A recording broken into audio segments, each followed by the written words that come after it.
5ನೇ ದಿನ ಹೆಲ್ತಿಯಾಗಿರೋ ವೆಜಿಟಬಲ್ ಅವಲಕ್ಕಿ, ಟೊಮೊಟೊ ಸಾರು, ಅನ್ನ. ತುಂಬ ಚೆನ್ನಾಗಿದೆ ಅವಲಕ್ಕಿ. ತಿಂದರೆ ನೀವು ಕಳೆದೇ ಹೋಗ್ಬಿಡ್ತೀರ. ನಮಸ್ಕಾರ ಸ್ನೇಹಿತರೆ, ಯುನಿಕ್ ಫುಡ್ ಚಾನಲ್ಗೆ ಸ್ವಾಗತ. ಇವತ್ತು ನಾನು ಮಾಡ್ತಾಯಿದ್ದೀನಿ ವೆಜಿಟಬಲ್ ಅವಲಕ್ಕಿ. ಅವಲಕ್ಕಿ ಬಡ್ಜೆಟ್ ಫ್ರೆಂಡ್ಲಿ. ಯಾಕೆ ಅಂದರೆ ಇದನ್ನು ಬೇಯಿಸೋ ಅವಶ್ಯಕತೆ ಇಲ್ಲ. ಅವಲಕ್ಕಿನ ಚೆನ್ನಾಗಿ ತೊಳ್ಕೊಳ್ಳೋಣ. ತಣ್ಣೀರಲ್ಲಿ ಒಂದು ಸತಿ ತೊಳೆಯೋಣ, ಆಮೇಲೆ ಬಿಸಿ ನೀರಲ್ಲಿ ಒಂದು ಸತಿ ತೊಳೆಯೋಣ. ಯಾಕೆ ಅಂದರೆ ಬಿಸಿ ನೀರಲ್ಲಿ ತೊಳೆದ್ರೆ ಅವಲಕ್ಕಿ ಸ್ಮೂತಾಗಿ ಚೆನ್ನಾಗಾಗುತ್ತೆ. ತೊಳೆದ್ಬಿಟ್ಟು ಅವಲಕ್ಕಿನ ಹಿಂಡಿ ತೆಗೆದಿಡಬೇಕು. ಒಂದು ಅರ್ಧ ಗಂಟೆ ಮುಂಚೆ ಈ ಥರ ಮಾಡಿ ಇಟ್ಟರೆ ಒಳ್ಳೆಯದು. ಟಿಫನ್ ಬಾಕ್ಸಿಗೂ ಹಾಕ್ಕೊಟ್ಟು ಕಳಿಸ್ಬೋದು. ಈಗ ಒಗ್ಗರಣೆ ಹಾಕೋಣ. ಬಾಣಲಿಗೆ ಸ್ವಲ್ಪ ಎಣ್ಣೆ, ಸಾಸಿವೆ, ಜೀರಿಗೆ, ಇಂಗು, ಈರುಳ್ಳಿ, ಹಸಿಮೆಣಸಿನ್ಕಾಯಿ, ಒಣಮೆಣಸಿನ್ಕಾಯಿ, ತರಕಾರಿ, ಬೀನ್ಸು, ಕ್ಯಾರೆಟು, ಸ್ವಲ್ಪ ಬಟಾಣಿ ಹಾಕಿ ಚೆನ್ನಾಗಿ ಫ್ರೈ ಮಾಡೋಣ. ತರಕಾರಿ ಕ್ರಂಚಿಯಾಗಿರಬೇಕು. ಉಪ್ಪು ಹಾಕಿದರೆ ಸ್ವಲ್ಪ ಬೇಗ ಬೇಯುತ್ತೆ. ಉಪ್ಪು ಹಾಕಿರೋದ್ರಿಂದ ಸ್ವಲ್ಪ ಚೆನ್ನಾಗಿ ಕೈ ಇಡೋಣ. ಈಗ ಸ್ವಲ್ಪ ಲೈಟಾಗಿ ತರಕಾರಿ ಬೆಂದಿದೆ, ಟೊಮೊಟೊ ಹಾಕೋಣ. ಇನ್ನೊಂದೆರಡು ನಿಮಿಷ ಬೇಯಿಸೋಣ ತರಕಾರಿನ. ಅವಲಕ್ಕಿ ಆರೋಗ್ಯಕ್ಕೆ ಒಳ್ಳೆಯದು. ತಕ್ಷಣವೂ ಮಾಡ್ಬೋದು. ಹಾಗೆ ತರಕಾರಿ ಜೊತೆ ಮಾಡಿದರೆ ಇನ್ನೂ ಆರೋಗ್ಯಕ್ಕೆ ಒಳ್ಳೆಯದಾಗುತ್ತೆ. ಬ್ರೇಕ್ಫಾಸ್ಟಿಗಂತೂ ಇದು ಹೆಲ್ತಿ ತಿಂಡಿ. ಸ್ವಲ್ಪ ಹಸಿ ಶುಂಠಿ ತುರಿದು ಹಾಕೋಣ. ಇದು ರುಚಿನೂ ಕೊಡುತ್ತೆ, ಜೊತೆಗೆ ಹೆಲ್ತಿಗೂ ಒಳ್ಳೆಯದು.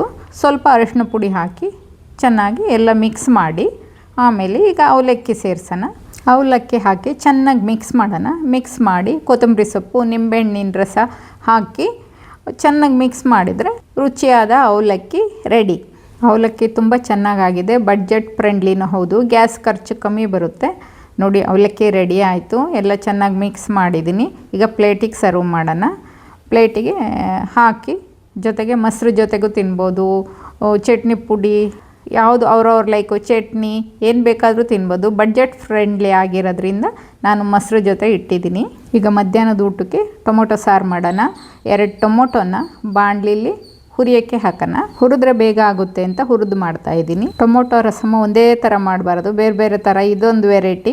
ಈ ಥರ ಮಾಡಿದ್ರೂ ಈಸಿಯಾಗಿ ಚೆನ್ನಾಗಿರುತ್ತೆ. ಕಾಳು ಮೆಣಸು, ಜೀರಿಗೆ, ಬೆಳ್ಳುಳ್ಳಿ ಹಾಕಿ ಜೊತೆಗೆ ಕರಿಬೇವು ಹಾಕಿ ಮಿಕ್ಸ್ ಮಾಡೋಣ. ಮಿಕ್ಸ್ ಮಾಡಿ ಮಿಕ್ಸಿ ಜಾರ್ಗೆ ಹಾಕಿ ಟೊಮೊಟೊ ಆರಿದ ನಂತರ ಮಿಕ್ಸಿ ಮಾಡಿ. ಒಗ್ಗರಣೆಗೆ ಸಾಸಿವೆ, ಇಂಗು, ಕರಿಬೇವು, ಒಣಮೆಣಸಿನ್ಕಾಯಿ ಹಾಕಿ ಒಗ್ಗರಣೆ ಮಾಡ್ಕೊಳ್ಳೋಣ. ಟೊಮೆಟೊ ತಣ್ಣಗಾಗಿದೆ. ಈಗ ಮಿಕ್ಸಿ ಮಾಡೋಣ. ಈಗ ರುಬ್ಬಿರೋ ಟೊಮೊಟೊನ ಬಾಣಲಿಗೆ ಹಾಕೋಣ. ಸ್ವಲ್ಪ ನೀರು ಹಾಕಿ ತಿರುಗಿಸಿ ಹಾಕಿ. ಈ ಥರ ತಿಳಿಸಾರು 5 ನಿಮಿಷದಲ್ಲೇ ಆಗು ಹೋಗುತ್ತೆ.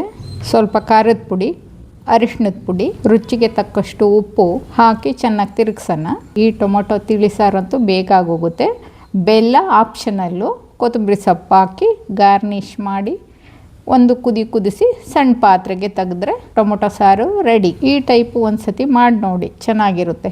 ಬಿಸಿ ಅನ್ನದ ಜೊತೆ ಟೊಮೊಟೊ ತಿಳಿಸಾರು. ಕುಕ್ಕಿಂಗು ಚೆನ್ನಾಗಿದ್ದರೆ ಸಬ್ಸ್ಕ್ರೈಬ್ ಮಾಡಿ, ಶೇರ್ ಮಾಡಿ, ಲೈಕ್ ಮಾಡಿ, ಕಾಮೆಂಟ್ ಮಾಡಿ. ಧನ್ಯವಾದಗಳು.